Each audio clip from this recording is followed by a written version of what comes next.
if we had not kept learning, you wouldn't even be here. You'd be alive probably, but not here.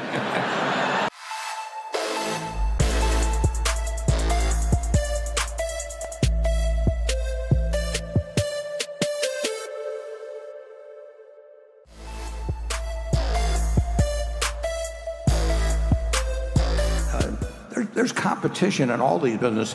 If we thought we did not buy American Express or Wells Fargo or United Airlines, but Coca-Cola with the idea that they would never have problems or never have competition. Why we did buy them is we thought they had very, very strong hands, and we liked the financial policies in the case of many of them. We liked their position. We bought a lot of businesses, and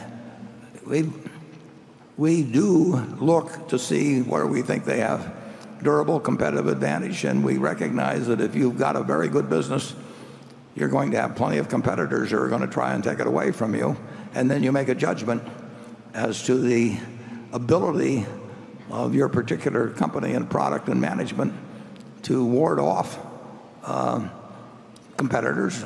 They won't go away, but we think, I'm not going to get into the specific names on it, but those companies generally are very well positioned. I've likened essentially, if you've got a wonderful business, even if it's a small one like See's Candy, you basically have an economic castle. And in capitalism, people are going to try and take away that castle from you. So you want a moat around it, protecting it in various ways that can protect it.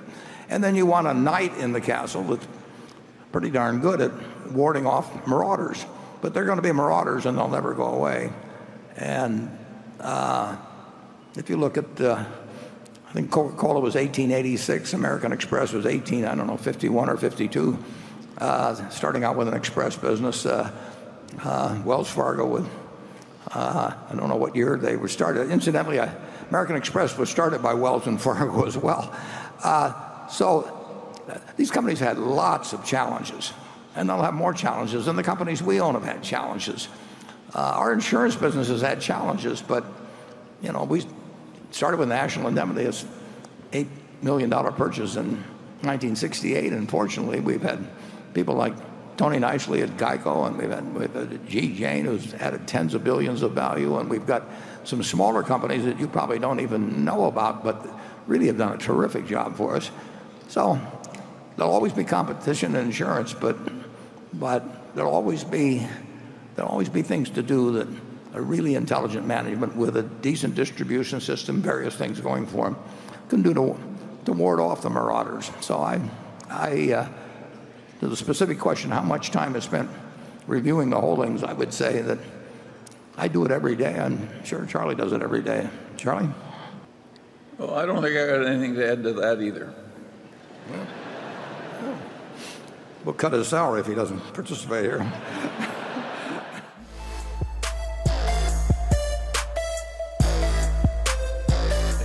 Well, I don't think I've got a favorite, but the one that probably did us the most good as a learning experience was See's Candy. It just, the power of the brand, the unending flow of ever-increasing money with no work. Sounds nice. It was, and I'm not sure we would have bought the Coca-Cola if we hadn't bought the Seas. I think that a life properly lived is just learn all the time. And I think Berkshire's gained enormously from these investment decisions by learning through a long, long period. Every time you appoint a new person that's never had big capital allocation experience, it's like rolling the dice. And I think we're way better off having done it so long. But the decisions blend, and the one feature that comes through is the continuous learning. If we had not kept learning, you wouldn't even be here. You'd be alive probably, but not here.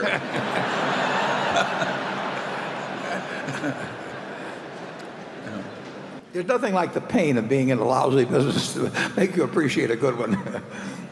Well, there's nothing like getting into a really good one that's a very pleasant experience, and it's a learning experience.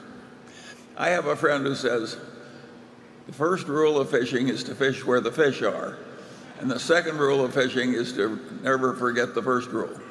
And we've gotten good at fishing where the fish are. Yeah, that's only metaphorically. I went to fish with Charlie one time. There are too many other boats in the damn water, but the fish are still there.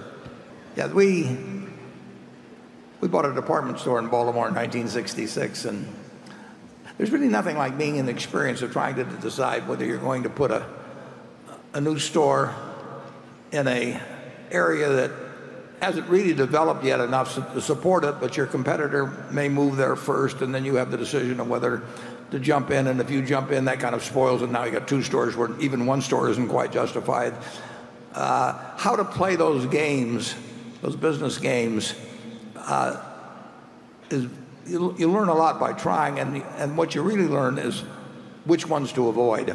I mean, if you just stay out of a bunch of terrible businesses, you're off to a very great start, because we've tried them all. But you can really learn because the experience is a lot like eating cockleburgers, and it really gets your attention. Well, we won't expand on that.